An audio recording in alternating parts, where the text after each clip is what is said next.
Co-main event for the second last PFL World Tournament episode. Dalton Rosta is another American top team product with a 9-1 record. He has 4 TKO finishes and an undefeated 7-fight, 7-finish amateur career to boot. He could be considered one of the favorites for this middleweight bracket, and today we'll have a look at the highlights of Hercules Dalton Rosta.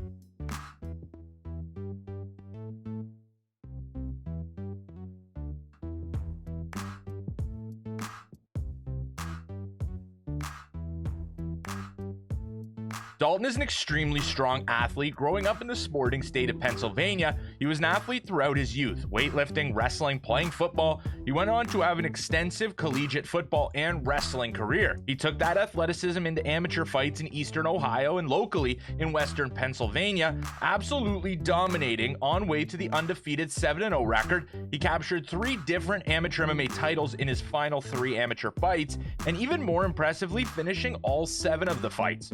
A combination of this dominance in MMA, as well as his physical shape, would get him the call to Coconut Creek, Florida, where he would train at American Top Team, one of the premier gyms in the US, and he would ultimately call the gym home going forward. It's also notable that in Dalton's amateur and early pro career was contested at 205 pounds, undefeated in the weight class. It was 2020 when he actually decided to move to his new home weight class of 185 pounds. Nonetheless, Dalton would debut directly as a pro to Bellator, beginning an impressive win streak for the promotion. He'd finished 3 straight opponents and transitioned to middleweight. As mentioned, he'd continue to win. And with a strong forward wrestling style and honestly pretty good stand-up with his kickboxing, his boxing, his Muay Thai, he would continue to win fights, reeling off 8 straight wins in the Bellator cage.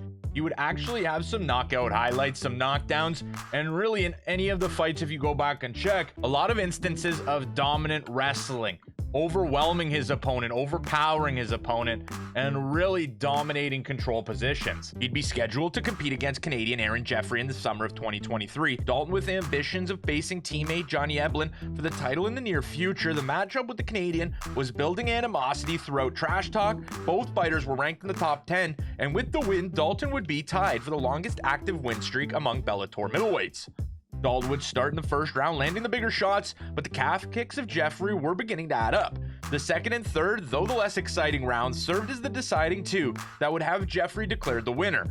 Dalton would pursue takedowns to the bitter end, but would have no success whatsoever, actually looking worse in the takedown attempts than he would if he was really just standing, and with Jeffrey visibly more dominant in really every control position and the only one landing any sort of damage, Dalton, understandably upset with the performance, would lose via unanimous decision and head back to the drawing board. Since then, he's gotten 1 more win against an undefeated fighter amidst the PFL Bellator partnership, but a familiar issue showcased itself with Rosta getting tired towards the 3rd round and really let his opponent back into the fight, nearly allowing himself to be finished. But still, Rosta has a great grappling background, and honestly his stand-up is nothing to sneeze at, and he does find openings with his boxing. And it would leave us where we are now. Dalton will match up with the former PFL champion and mainstay Sadabusi, and he stares down a potential 2nd round matchup against Aaron Jeffrey in the PFL's middleweight tournament if it all shakes out. How far do you think Dalton Rosta can go in the PFL's middleweight bracket? Are you guys interested in watching